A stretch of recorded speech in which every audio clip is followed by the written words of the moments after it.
Hello, this is the magnetic appeal of relaxing the suppressing of emotions. So when do people have an issue with certain emotions that they label as negative? For a person who's been trained to inhibit the social display of certain emotions, then there will be an anxiety about showing those emotions. How are people, or why would people inhibit social display of emotions? Well, out of concern or terror for social punishments. How exactly do they inhibit the display of emotions? It could be inhibiting facial expressions, so they have to have chronic physical tensions of their jaw and their neck and their shoulders and their facial muscles to suppress the physical expressions that would be associated with whatever emotions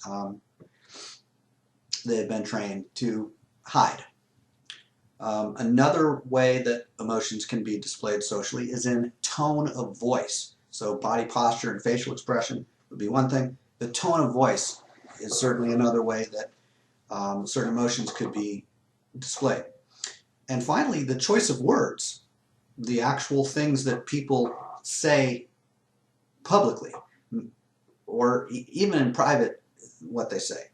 You know, some people may be so concerned about social punishment that they really censor and suppress what they say even in private. Like even in a confidential, casual conversation with a stranger they don't know, sitting next to them on an airplane, that there's no real reason for them to be especially concerned about that person's,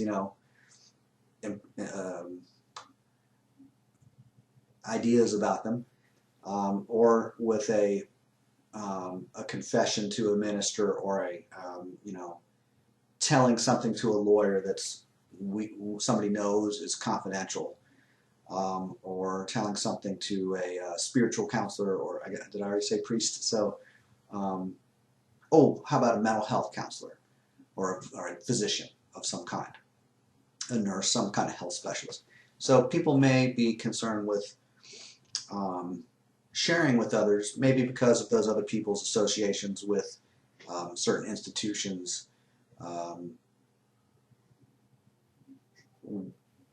such that if somebody's afraid of being punished by that institution, then an officer of that institution, we're not going to probably be especially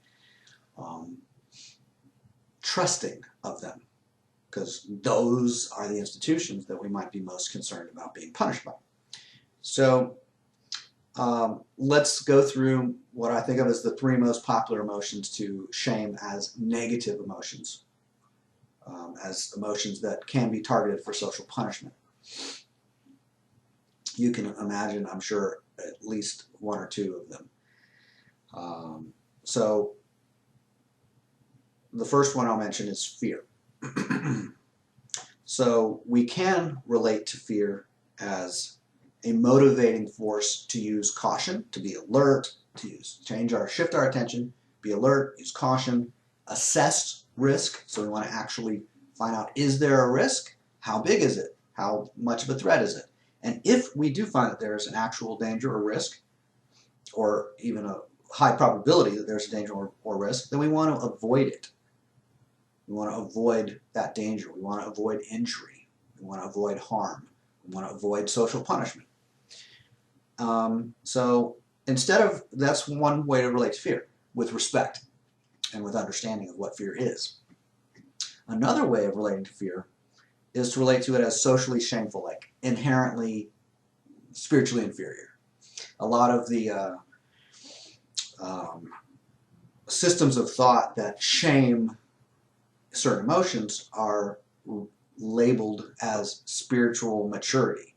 That's very ironic to me, because to me, spiritual maturity is a respect for all emotions, or spiritual maturity would include a respect for all emotions.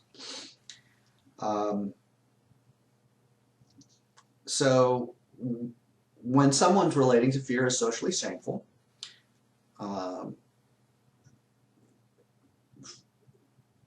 that means that they're related to fear, as a social display of fear could be likely to attract punishment. So somebody might at least be very modest or cautious about how they display fear, how they express fear, with whom, when exactly. There can even be rituals, with, say, with a mental health counselor, to set up a context where it's safe to explore fear. We're specifically open to the surfacing of fear and exploring fear with respect. That's possible. Other cases you might, for whatever reason, want to suppress the mental capacity to experience fear. So if somebody has anxiety, in many cases, instead of looking in their environment for what is the source of stress or anxiety, in some cases, people will be medicated. Children will be medicated for anxiety disorders in school settings. Adults will be medicated for anxiety disorders.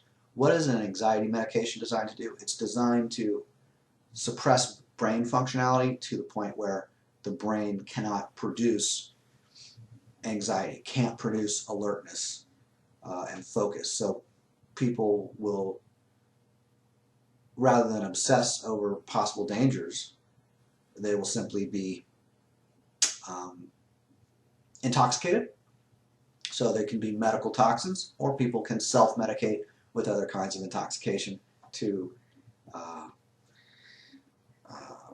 dull their sensitivity to possible sources of anxiety or stress or fear or punishment.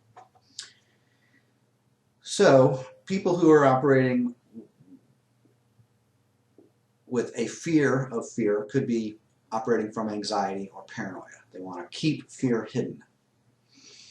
And they don't want other people to know when they're afraid. So they don't want it to show up in their tone of voice, in their choice of words, or in their facial expressions. In fact, they may want to avoid face-to-face communications. They may prefer phone or emails or whatever. And if they have a face-to-face interaction in person or like through a webcam, they may cover their face or cover part of their face. Why would they do that? Well, they're wanting to hide some physiological response that they haven't suppressed. So if their cheeks are getting red, they may want to cover their cheeks. If their lips are getting red from the surge of adrenaline and their blood vessels respond and their heart rate changes, and then you can see redness in their face or their lips or something, they may want to hide it. They may want to hide that.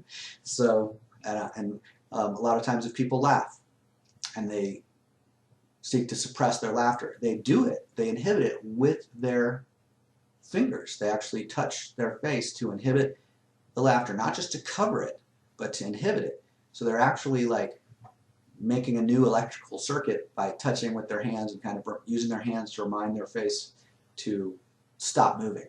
So don't say whatever, you might have said. It's like their hand is literally, almost like someone else's hand is literally covering their mouths to stop them from speaking.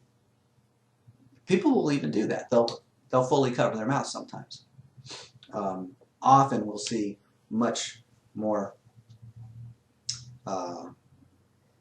intermediate levels of face covering rather than literally totally covering the mouth like that. So people who are afraid of fear don't want other people to know when they are afraid, and so they don't want people around them to display fear either. And why would that be? If people around them display fear, then that fear might resonate with their own fear that they have been suppressing, and if somebody else displays fear and then it resonates with me, for instance, then that may stir up and trigger a surfacing of my own suppressed insecurity, fear, anxiety, terror, whatever it may be.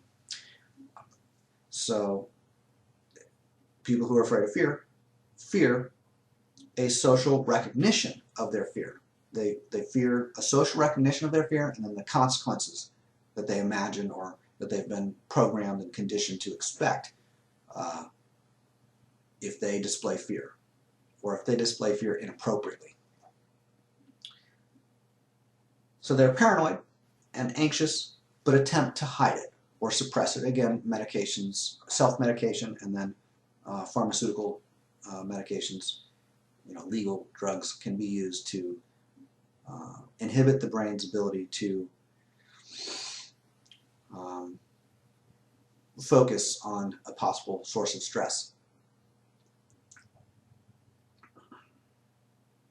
Or even some stresses aren't things that we would be conscious of, like the temperature might be really hot, so we're hot-headed because it's really hot, and we might not, some child or young person might not think, oh, heat increases irritability for someone, so they should cool the temperature or chill out by using a fan, to blow cool air towards them, or whatever it may be, to get some, to bathe in some cold water, or put their feet in some cold water. People don't necessarily know what the source of their stress or distress is, or what the different sources are, because often there's multiple sources. So anyway, so knowledge of what's causing the fear is kind of a different issue, but we may want to suppress fear in order to avoid social punishment, social harassment, social ridicule, and so on. So that's all about fearing of fear, the most simple form of paranoia or anxiety or shame. There are two other emotions that I'm going to mention that also are often targeted as shameful or negative emotions. Instead of relating to disappointment as a motivating force to assess the purpose of one's own actions, or to identify the purpose of one's patterns of activity, we might relate to disappointment as shameful. So I'm going to say it this way. Disappointment can be a signal to assess what is the purpose of my own patterns of activity, and then I can assess the effectiveness of my methods for producing whatever interest or desires or favorite outcomes I have been targeting. So I can say, okay, here's what I've been targeting, here's the method I've been using, here's the results that are disappointing, so I'm experiencing disappointment. What would that mean? Well, I might want to change my patterns of activity to better fit with my motivations. So some people also will relate to disappointment as shameful instead of a ally, a valuable emotional signal. So people who relate to disappointment as shameful don't want other people to know when they are disappointed. They want to hide it. Hide it on their face, hide it in their voice, hide it in their choice of words. Even they may pretend to be something else. They may be like overly cheerful when in fact they're very sad or grieving or just really disappointed. Even distraught. Of course, the word distraught is very related to the word distressed. So someone who's afraid of other people seeing their disappointment obviously wants to hide their disappointment, may even want to pretend to have some other experience other than disappointment, so they cover one emotion with another layer of pretense. They also don't want other people around them displaying disappointment, or not the wrong kind of disappointment, or the wrong intensity of disappointment about the wrong issue. So they may even go out of their way to find things that justify disappointment. And then they'll say, well, I'm just disappointed about that thing. Similar to people who are afraid and wanting to suppress their fear, they may find excuses to vent little bits of fear. Oh, it's that other person did whatever. Maybe that's true, maybe not. If somebody is suppressing disappointment and then it surfaces, they may feel embarrassed about that, and they may target, oh, well, that was just here's my explanation for that one little isolated thing of disappointment. It's not my fault. It's not that I'm, suppressing disappointment in the background. Of course not. I'm just disappointed by that other person or by myself in regard to this one thing. So there may be a general pattern of suppressing disappointment, very common, as you may know. So why do we want to avoid other people who are expressing disappointment? Why do we want to suppress disappointment, say a parent in their children? Why would they want to do that? Well, if the child expresses disappointment, then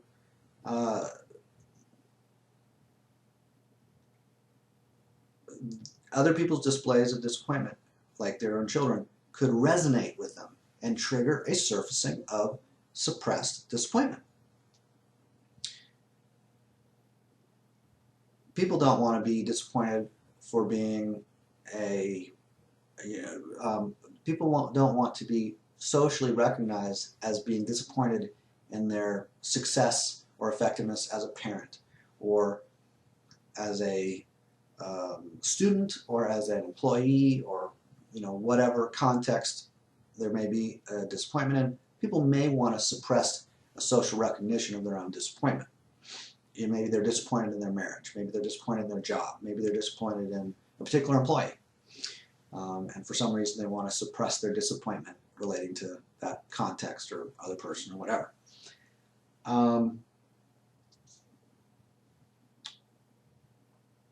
We also can notice that on occasion someone might say, I'm protecting them from being disappointed. I'm protecting those other people from being disappointed, at least around me or in relation to me. Again, I might protect someone from experiencing disappointment because I don't want my own disappointment to be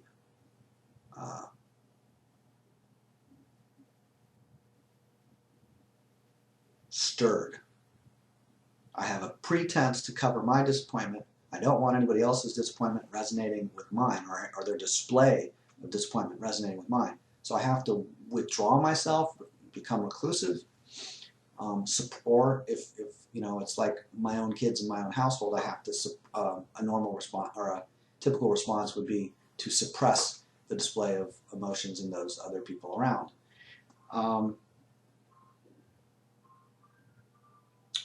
So again, people may fear a social recognition of their disappointment. They're paranoid and anxious about the possibility that they are disappointed, and so they may attempt to hide their disappointment. How do they hide it?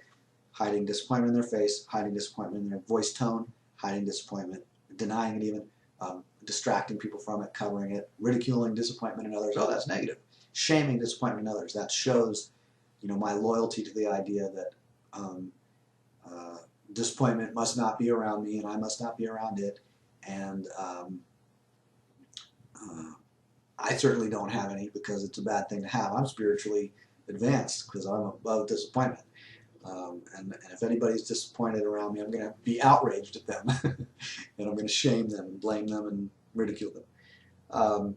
So those are common things that we might find in certain spiritually advanced communities, New Age communities, or traditional religious groups where there's just a culture of shaming emotion in certain groups, or shaming the social display of emotion in particular.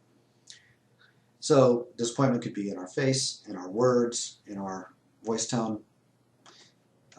So those are the kind of things that people might learn to control.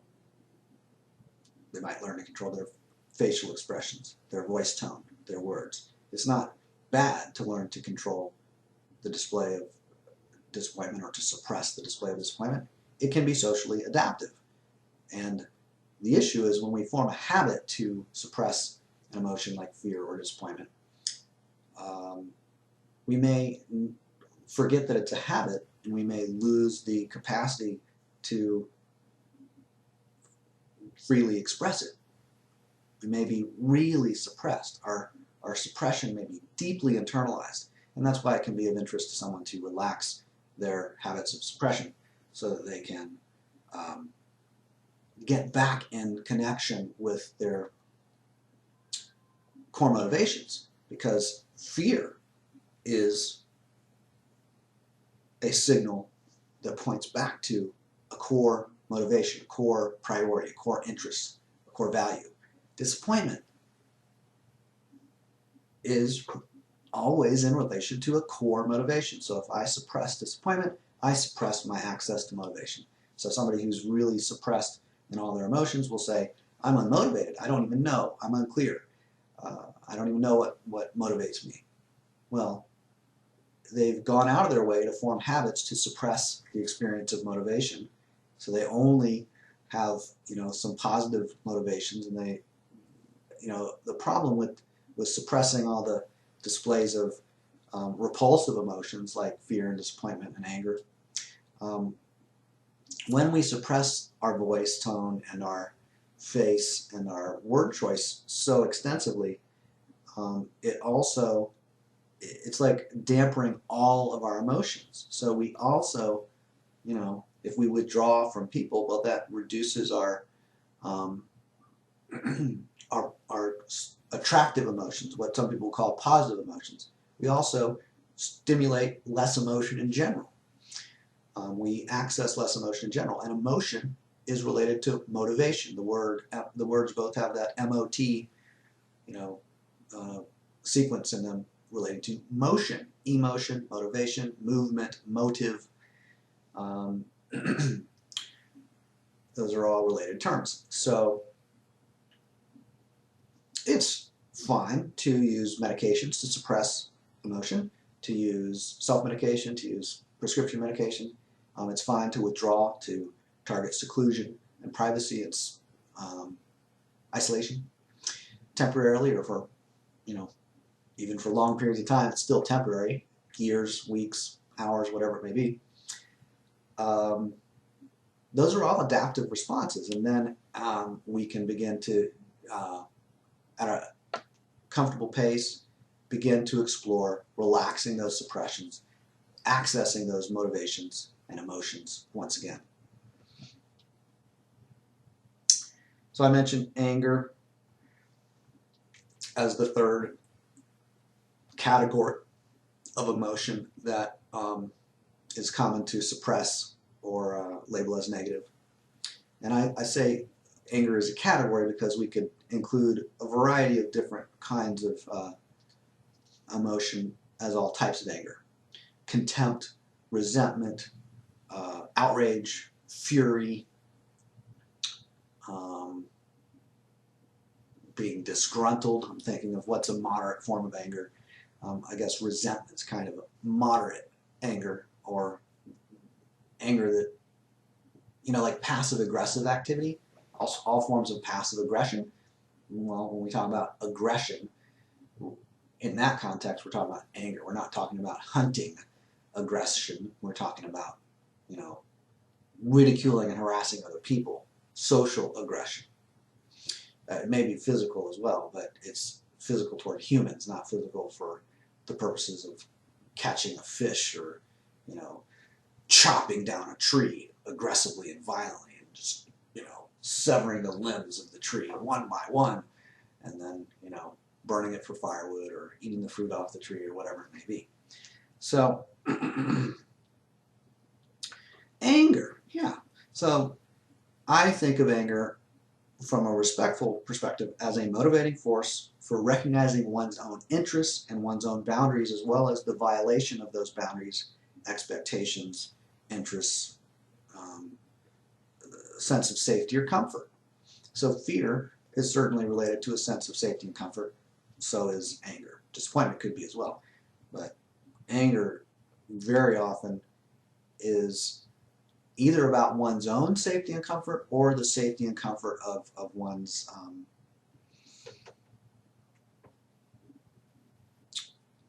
those that someone protects. So a parent may feel anger in relation to the violation of their children's boundaries, or their spouse's boundaries, or their parents' boundaries, or even, one person may witness an interaction in a grocery store or in a workplace and feel anger and outrage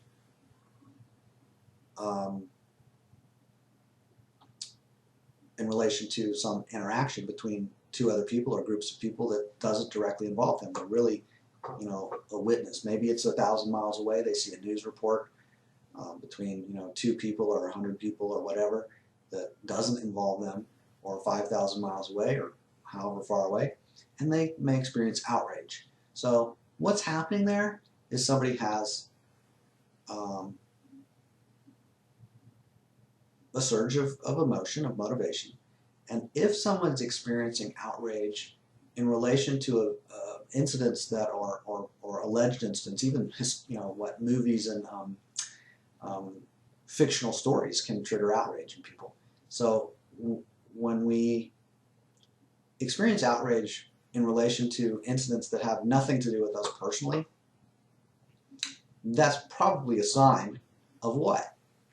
Of suppressed anger. So that I see something that infuriates me that has nothing to do with me, and my suppressed anger jumps to the surface, surges up. And of course, I have a good excuse for being angry because, that involved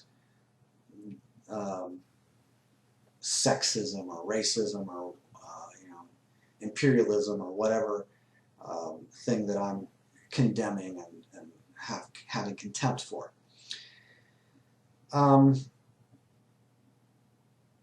When we experience anger about someone's abusiveness towards us or disrespect of us or whatever it may be,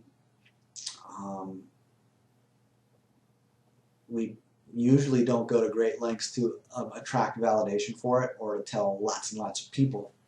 If we're really angry at somebody, we do something about that very directly. If I'm angry at somebody else, I would do something, that is going to discourage them, from violating my boundary. I'm going to withdraw from them. I'm going to push them away. Anger is, of course, a kind of activity of pushing someone away. With my voice, with my physical, force, physically pushing them, with even with my facial expressions, like you can think of a lion or a bull, and the sounds they make and the faces that they make and how they're attempting to intimidate a target, a perceived threat. So anger, it's a phenomenon that we can respect. We can also find it really upsetting. We don't want to be around anger. We don't want to access our own anger because it's so disruptive. If our boundaries have been crossed so much from age 8 to age 20 to age 43, if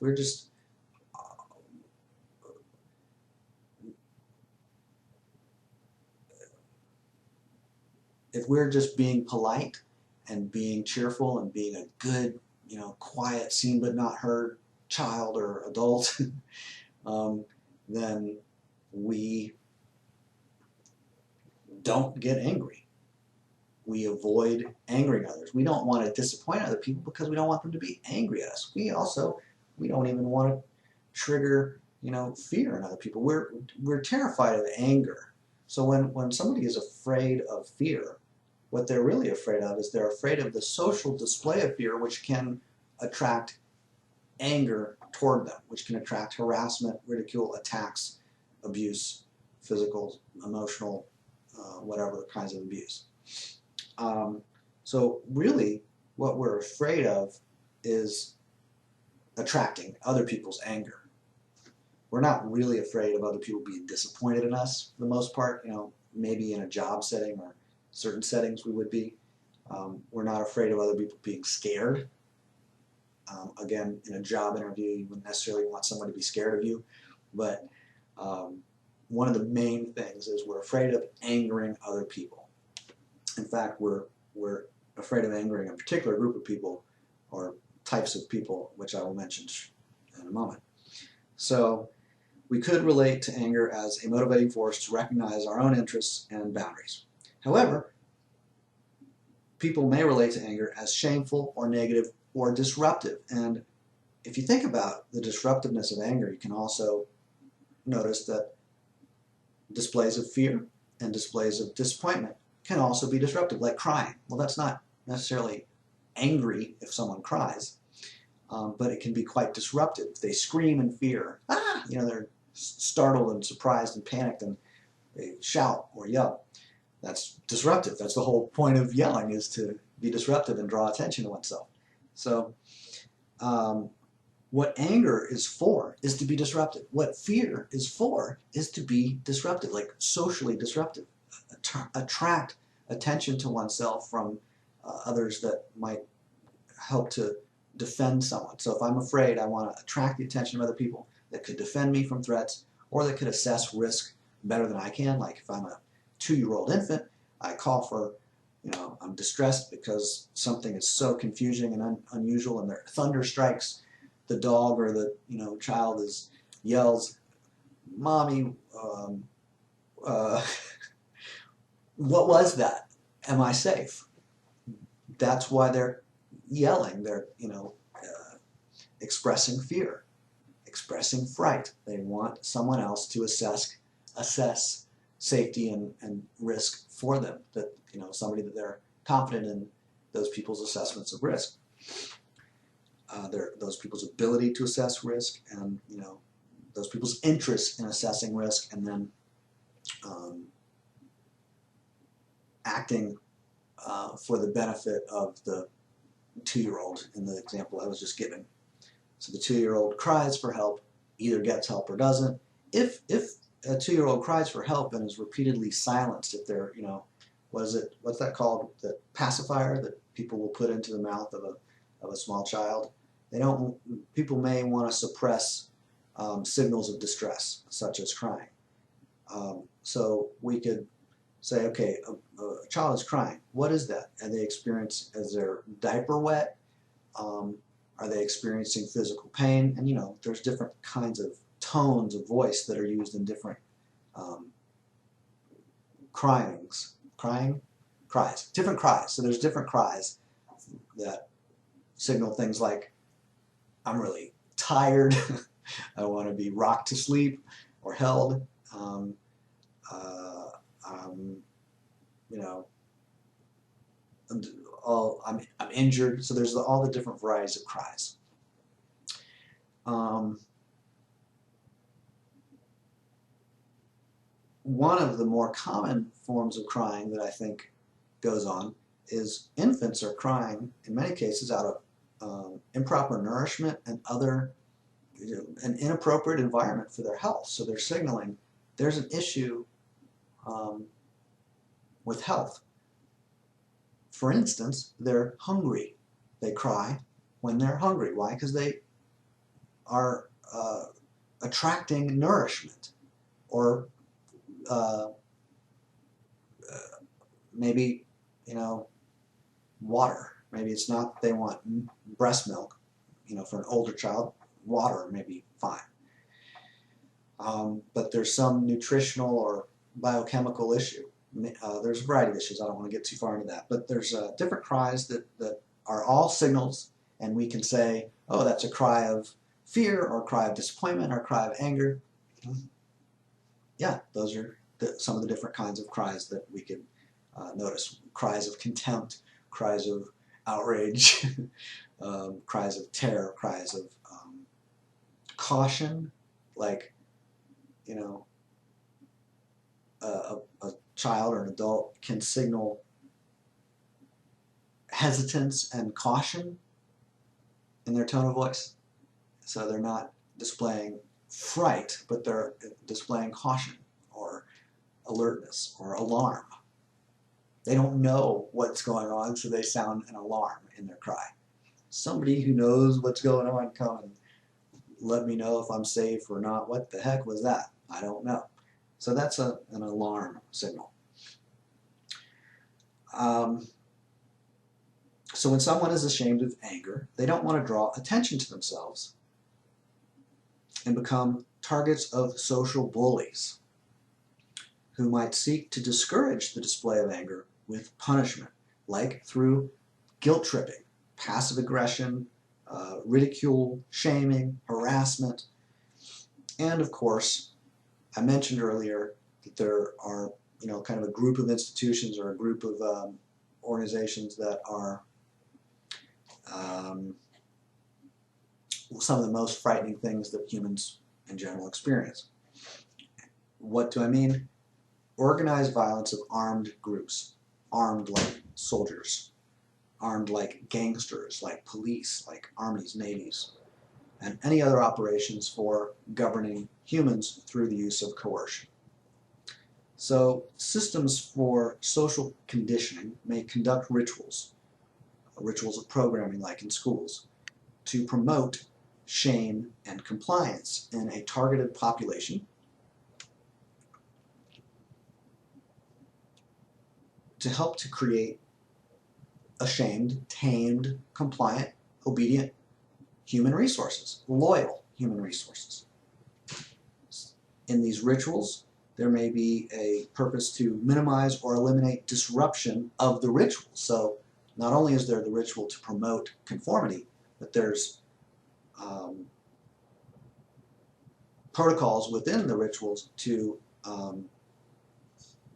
avoid or minimize disruption, maybe to attract disruption and then handle disruption in a really efficient way rather than letting the disruption become significant and suddenly arising. So governments may want to incite protests that they can easily handle, like a group of people in public that file a permit and come together and parade and carry their signs and shout and yell, and then the government can easily handle those protests. The government may even encourage those kinds of protests. They give them publicity through the media, government-controlled media, government-regulated media, government-operated media, government-funded media. So basically, what are these rituals for? They're for governing humans efficiently. So the governments want to govern efficiently. Whatever rituals promote efficiency is the rituals that they will invent and use. So when we consider the military capacity of various systems that govern humans through coercion, county governments, state governments, federal governments, international networks, and then gangs and very small isolated groups that operate in very isolated areas. When we consider the military capacity of all those various groups, we can respect that inhibiting the display of certain emotions can be intelligent and appropriate, safe. To learn to inhibit the display of fear can be healthy, rather than attract the violence of certain militant groups. We may want to avoid attracting attention to ourselves, especially disruptive kinds of emotions like fear and disappointment and anger. So we can also respect the rare case of people who seem to be safe, who seem to us to be safe for interacting with and displaying a full range of emotions. Certain people we find to be safe to display emotion with those people or in the midst of those people. We may even be eager to interact with them because their listening or their attention seems to help to it resonates with us in some way, and it seems to help us to access emotions and clarity and motivation. What's the motivation in the background that has been suppressed or inhibited? People may be really attracted to certain people or certain groups of people, certain sets of people, because those people are safe and even helpful in accessing emotion and motivation. So we can respect the rarity of those people. We can value them. We can go out of our way to interact with them. Because of their demonstrations of insight and perceptiveness and maturity, we may feel comfortable interacting with them. Because of their discretion in regard to what they say to us, how they say it, what they say to other people about our interactions with them in terms of confidentiality and privacy. Those are things that over time we may come to trust. We may come to relate to them with a expectation of safety and security. We may notice their gentleness in communicating, whether that's communicating with us or communicating with other people. We may notice their gentleness, their humor, their sense of humor, their ability to defuse situations or de-escalate tension, their ability to go from confusion and complexity to simplicity and clarity quickly. So we may be comfortable confiding in them, trusting them, being open with them. For many people, the distress of their paranoia and anxiety will result in them in experiencing increased repulsion towards most people, the average people, even people who are already in their life, in their household even. So once somebody starts to open up and explore suppressed and inhibited emotion, that can actually result in an increased sensitivity to sources of anxiety and distress. People around them may be suddenly really annoying.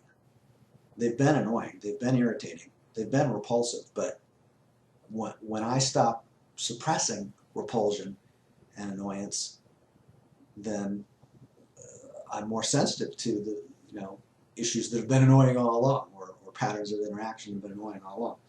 So,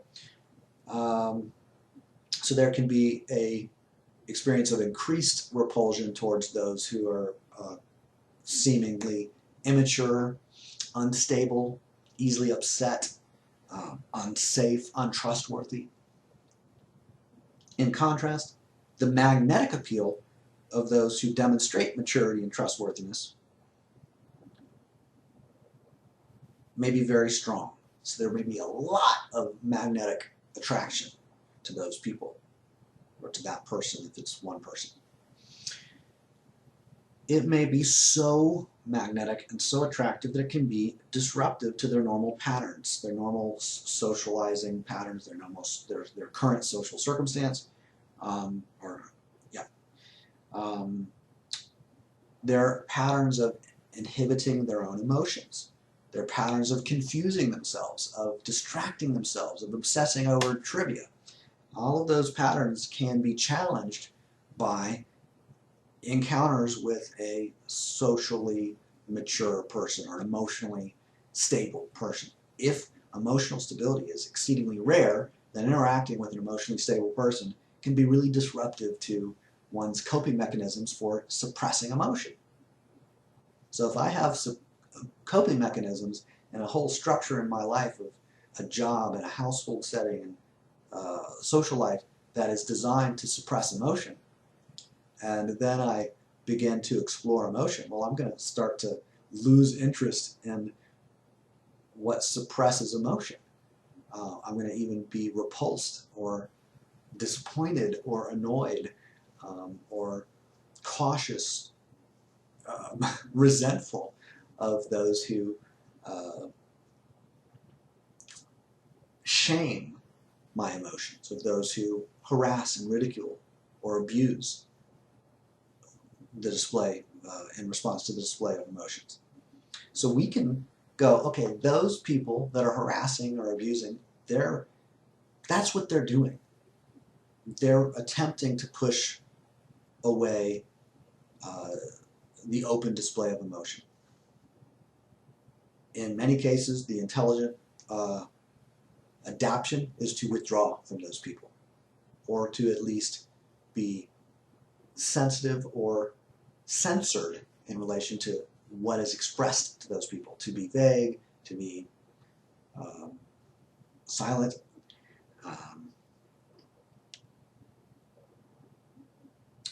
So when we find rare cases of emotional maturity, emotional stability, trustworthiness, people that we trust with displaying our emotions openly, that can be disruptive.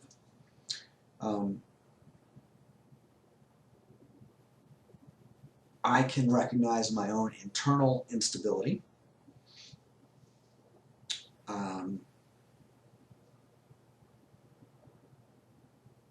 I might have pretended to be stable, and then once I engage with someone who I actually trust, I'm like, wow, this is rare, this is distinctive. And I go, wow, I have less stability than I'd like to have. So I'm open to more. I want to interact with people that I trust more to develop more clarity and more motivation, more stability, more maturity, more trust bond between myself and other people or one other person. So then there arises, when I'm exposed to somebody who's distinctively mature or stable or trustworthy, then there's a new challenge that's possible there. And that is the challenge of finding an appropriate pace for interacting with that person or those people. I want to interact with them a lot, but it can be disruptive to my existing life circumstances. So I want to gradually alter my life circumstances, or maybe I want to rapidly alter my life circumstances. But I feel like a conflict between what I would like to do and what I've been doing.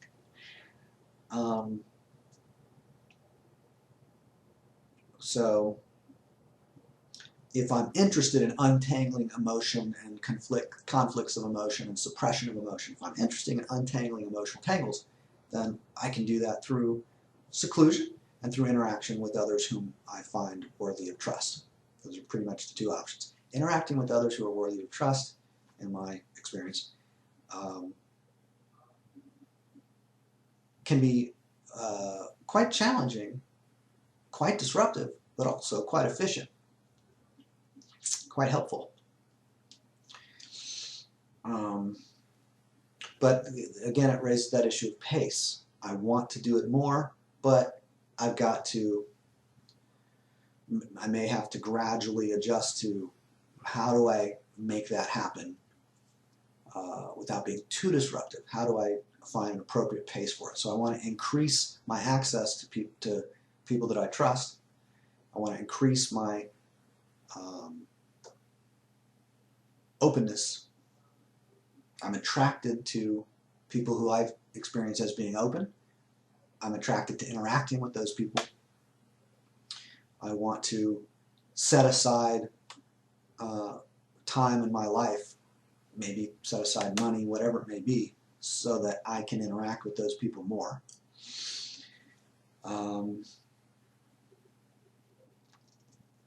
And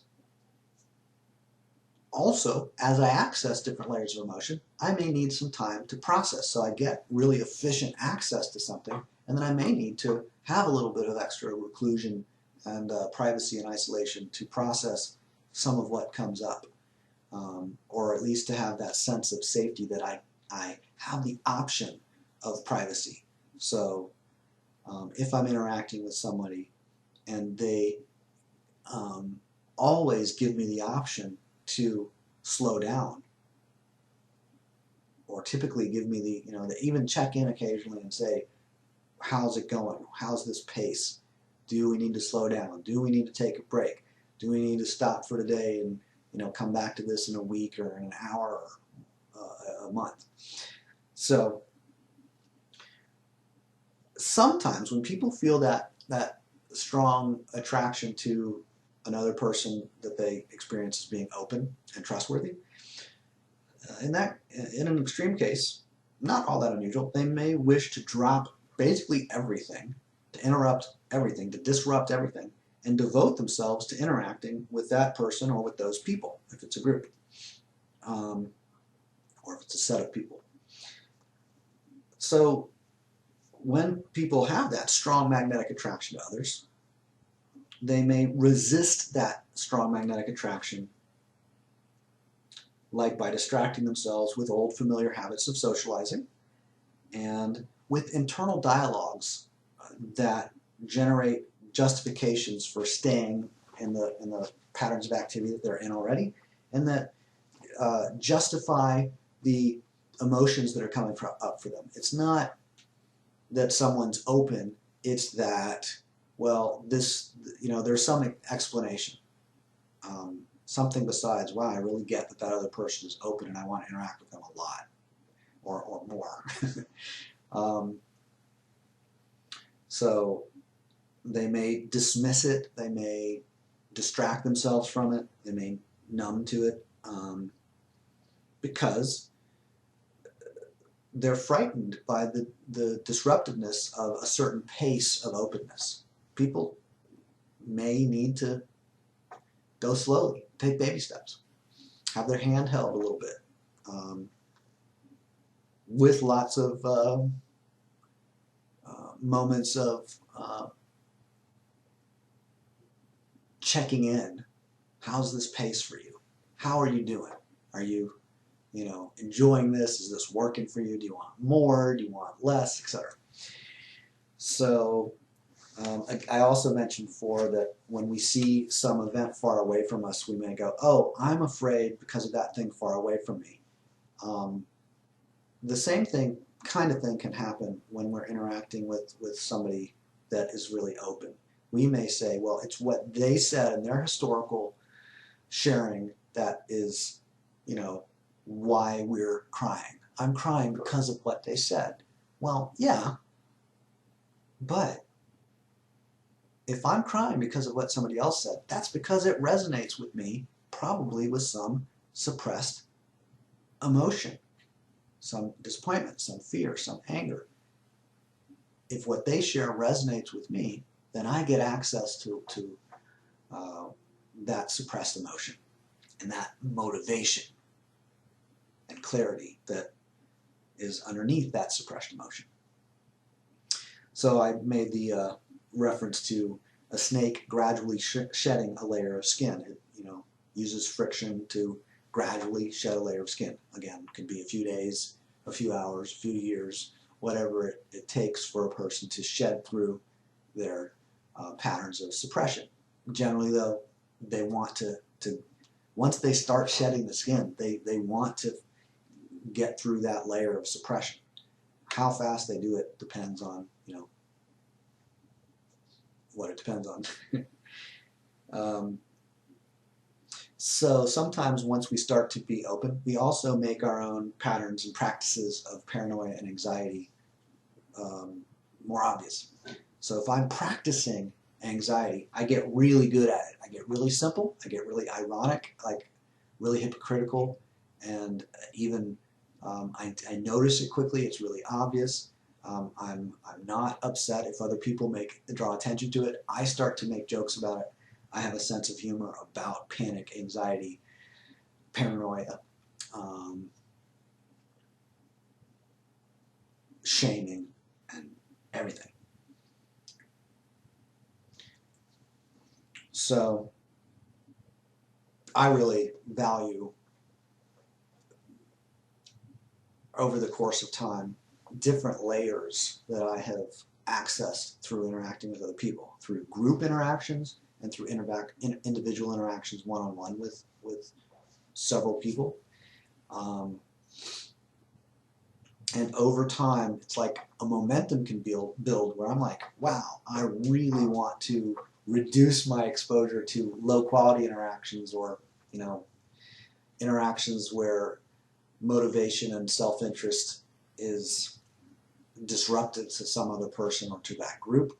And I may want to really structure my life around interacting with people that are open to emotion, open to motivation, and also open to, both disappointment and satisfaction and fulfillment. Because if I'm open to disappointment, then that means I'm open to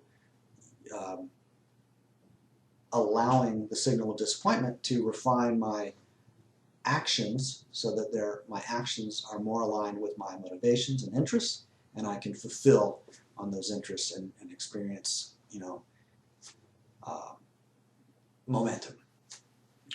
When I take an action that is consistent with my motivations, I may feel a surge of commitment, even pride, even if it fails, or even if it's moderately successful. I may still feel delight, even, just from taking actions that are consistent with my innate motivations, as distinct from my socially programmed motivations.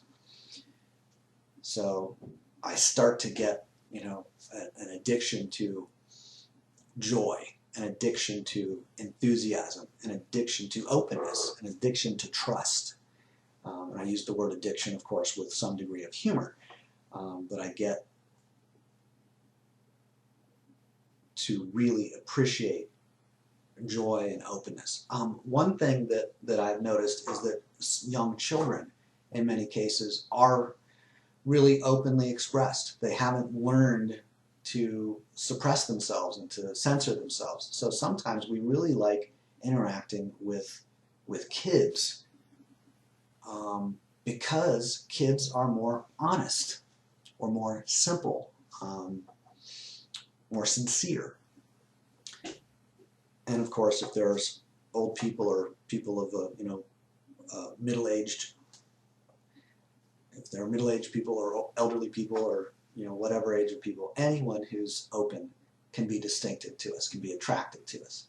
And the fact is that there are lots of people who haven't yet learned to suppress their emotions, or who have learned to suppress their emotions and use discretion, but also have learned the value of emotion and only suppress their own emotions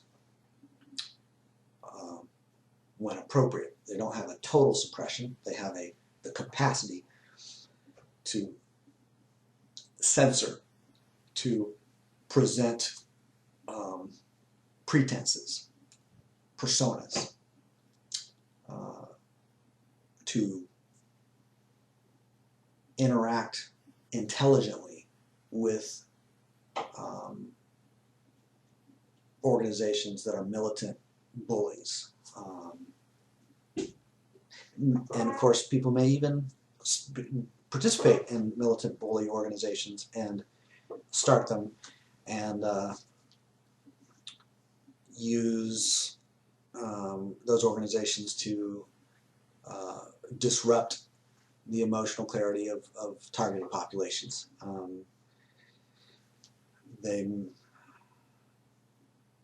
When a group targets power and compliance, when a group's promoting a concentration or monopoly of power, that's a form of social competition, and it would be natural for them to use psychological warfare, chemical warfare, and biological warfare, and then direct physical violence to pursue their interests. That's what actually we can observe. So we can respect that that is a possibility, in fact, a pattern that is easily observed. We can relate to that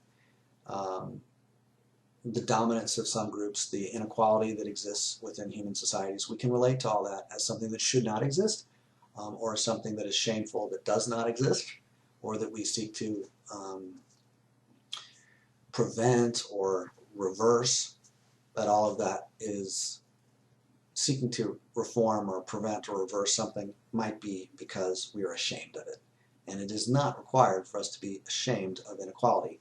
We can say, yes, there's a difference between men and female, men and women. There's a difference between youth and adults. There's a difference between humans and various other mammals. There's a difference between mammals and various other kinds of creatures, reptiles, fish, etc. So variation or diversity means inequality. They're not equal. They're not identical. There's differences between them. They each have unique strengths, unique weaknesses, or they have unique strengths really. And if a gorilla isn't as conceptually intelligent or doesn't have advanced language skills, well, that's not their strength. We don't really call that a weakness. Their strength is physical strength and whatever their strengths are. The fact that they don't have development in certain other capacities isn't really a weakness. It's just a fact. They have the strengths they have, and that's really it. So female humans have certain strengths relative to male humans. Male humans have certain strengths relative to female humans. We don't really need to talk about weakness, but we can recognize differences, and with respect. And it can be really, really rare for people to actually respect diversity. Many people talk about respecting diversity, but are antagonistic towards sexists or racists or imperialists because they really don't want diversity. They want homogeneity. They want everyone to be the same. They want uniformity so that their own shameful emotions don't get triggered by other people. Easy enough to understand once you get to this point. It's easy enough to see it and understand it and to watch it in operation. I hope you've enjoyed the video.